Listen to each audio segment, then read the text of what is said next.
విషయం పొద్దు పొద్దున్నే ఊరి జనం అంతా కట్టుకట్టుకుని నా ఇంటి మీదకి వచ్చారు. Ready start. గోదావరి గట్టు మీద రామశిలకవే గోరింట పెట్టుకున్న సందామావే. ఆపండి.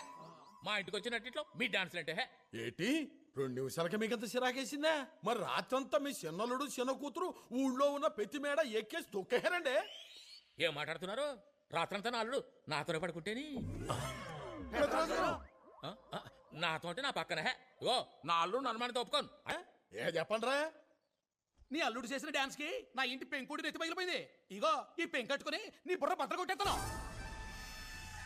మీ అల్లుడేసిన గెంతులకి ఆరబెట్టిన అప్పడాలు ఒడియాలు అయిపోయినాయి. ఆ కాళ్ళు అరికేయాలా?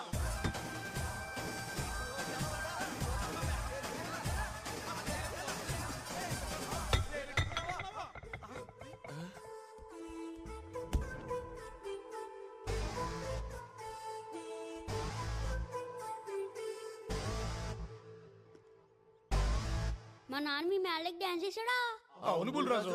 మా అమ్మతోనే కదరా డాన్స్ చేసింది. ఏదో మీ పిల్లలతో డాన్స్ చేసిన డిస్కషన్ అంటే బేవసలా కొడగలరని.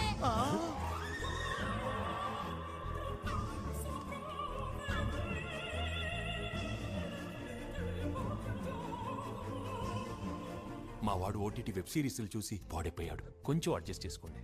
నువ్వు ఉన్నానా? ఎరా సుబ్బిగా పెంగిని ఎత్తివేదాడిందా? అవును బుల్రాజు, తనకు దెబ్బ కూడా తగిలింది. నీకు దెబ్బలు కొత్తేంట్రా? పిల్లల చేతిలో తనులు తినే హోప్ బ్రెయిన్ లో కొడక.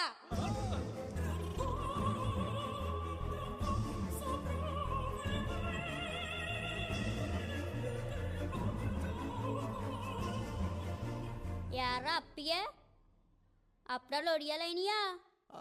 అవును బుల్రాజు. మా నాన్న వేసేదే నాజుగా 2 స్టెప్పులు, ఒళ్ళు కదలకుండా భూమి కదలకుండా ఓ పోజెట్టి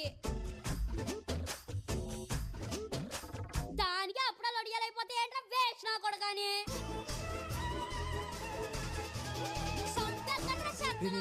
వాళ్ళంటే అన్నావు గానీ మీ తాత పాపం ఆయన మాత్రం ఏమన్నద్దే? తాత చెర్ల పేద ముసలి నక్క. మా నాన్న నన్ను మాట్లాడుతుంటే నోరు పడిపోయింది ఏంట్రా నీ అయ్యలా తాతయ్య. మా నానంటే నా ప్రాణం రా. ఏమన్నా అన్నారో బంగారం నేనంటే అంత ఇష్టం రా. నేను కొలికేస్తాను.